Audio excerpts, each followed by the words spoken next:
So what's up mga ka-action, mga kakamping, no? Muli naman po tayo nagbabalik sa ating panibagong video, panibagong reaction. Good morning po sa ating lahat mga ka-action. So ito ho mga ka-action, mga kakamping, grabe naman ang atake talaga ng ating mga kaibigan sa kabila. Oo, grabe. Alam ko na alam nyo na nakaka-monitor ho kayo sa Facebook. Grabe ho ang mga tirada, kabilat kanan ng mga tirat paninira na. Oo, katatapos lang ho ng eleksyon, pero ito na ho, hindi na matanggap ng mga DDS. Ito mga DDS, pakinggan nyo po ang katotohanan ng magkaroon naman ng laman ang utak nyo. Di ba? Alam naman ho natin na pumasok nga ho sa top 5 ito ang ating pambato na si Senator Bam Aquino. Matapos nga ho na nakapasok siya, ito na po ang mga tirada ng mga DDS sa kanya. Ang tanong ho natin, inangkin nga ba ni Senator Bam Aquino ang nasabing Republic Act 10931 na itong libreng kolehiyo? Eto, malalaman natin ang katotohanan. Kasi sabi sa mga DDS, dapat daw pasalamatan din si dating Pangulong Duterte ngayon na andun pa rin sa dahig. Dapat ba talagang pasalamatan si dating Pangulong Duterte? Trabaho niya naman yon bilang presidente na mag-sign. At sinasabi natin na kahit hindi niya man pirmahan, ay after 30 days magiging batas pa rin yan. Yan po ang katotohanan mga didilis. Ito ho, ito po, magandang explanation ho ito. Matapos makapasok sa top 5 ng senatorial race sa 2025 elections, kaliwat kanan ang lumalabas na post sa Facebook na tinitira si dating Senador Bam Aquino dahil sa kanyang pag-angkin sa Republic Act 10931 o ang pagbibigay ng libreng tuition sa mga mag-e-enroll sa mga state universities. Mula May 12 hanggang May 14, halos sabay-sabay at pare-pareho ang puntong gustong idiin ng mga mahigit 40 accounts. Dapat pasalamatan din si dating Pangulong Rodrigo Duterte sa pagpirma nito sa naturang batas at hindi lang si dating Senador Bam Aquino. 3 sa mga accounts na iyan ay nakapangalan sa pangalan ng anak ni Duterte na si Veronica Kitty Duterte. Kapangalan lang ha, hindi natin sure kung si Kitty talaga, kapangalan, kasi alam naman ho natin ang mga supporters is gumagawa din ho, di ba? Kumbaga, gaya din po yan sa mga vlogger. Kumbaga, sikat na vlogger at patok na patok ang kanilang mga video. Ito man ang mga gusto din kumita ng hayahay lang, ay ginagaya agad ang pangalan ng vlogger. At magpara-upload ng mga video na hindi sa kanilang pinagpaguran. Kumbaga, ito kapangalan ng anak ni dating Pangulong Duterte na si Kitty Duterte. Kapangalan, hindi natin sure kung account ba talaga ni Kitty. Okay? Ito po, para malinaw ha, kapangalan lang. Kapangalan. Ang post naman ng page na Miss Bisdak Vlog ang nakakuha ng pinakamaraming shares na umabot sa 42,000. Grabe, 42,000 shares.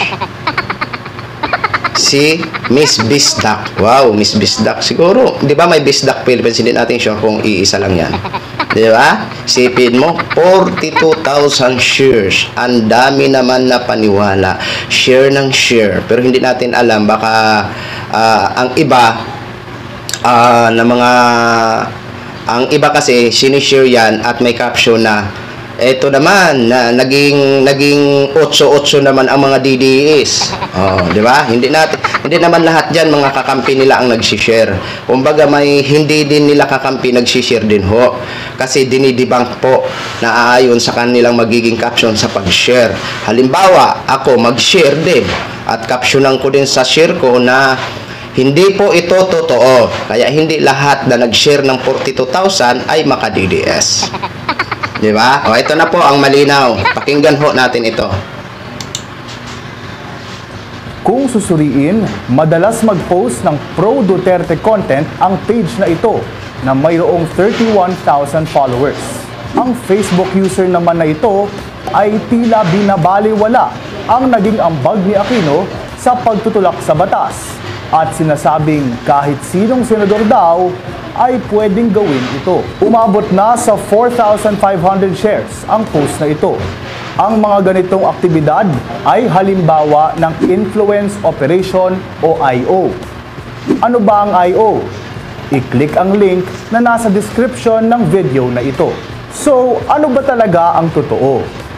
Bilang chairperson ng Senate Education Committee noon, si Aquino ang nanguna sa pagpasa ng batas sa Senado bago pirmahan ni dating Pangulong Rodrigo Duterte noong August 3, 2017.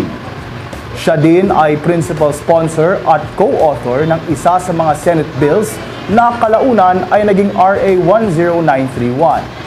Pero hindi inangkin ni Aquino ang pagiging principal author ng batas dahil sinuoy Senador Ralph Recto ang naunang mag-file ng kahilintulad na Senate bill. Totoo man na pinirmahan nga ni Duterte ang batas, mahalaga din na tandaan na pwedeng maging isang ganap na batas ang isang bill kapag hindi mapirmahan o ma-veto ng Pangulo sa loob ng 30 araw ng pagkakatanggap nito. Kaya, huwag agad-agad maniniwala sa mga nagsisilabasan sa mga social media posts at maging mapagmatyag, lalo na ngayong kakatapos lang ang eleksyon. Ayan. Malinaw na mga DDS. Pirmahan man o hindi ni dating Pangulong Duterte, after 30 days, magiging batas pa rin yan. Diba? Diba mga DDS? Bakit? Mag-sign lang, papasalamatan na. Kagaya ho yan ng ng pinapalabas nila kung hindi daw dahil kay Tatay Digong, sabi nila hindi daw magkaroon ng 10 years passport, 10 years driver's license, dagdag sweldo sa mga ating kapulisan. Diyos ko. O, sino nga ba talaga ang nang-aangkin? Diba? Signatory lang ho si dating Pangulong Duterte. Pero hindi ho siya ang author. Ha? Maliwanag po ang sinabi ni Sir. Di ba? Laging tandaan, pirmahan man o hindi, kahit sinong Pangulo ang nasabing bill halimbawa, magiging ganap pa rin na batas after 30 days. Yan ang itanim nyo sa utak nyo mga DDS. Okay? So, yun lang po mga ka-action, mga kakamping knog. share ko lang ho sa inyo. Maraming salamat po sa ating mga viewers Luzon, Visayas at Mindanao all over the world. Ako po ang inyong host, si The Action Man. Good morning, everyone! Beautiful.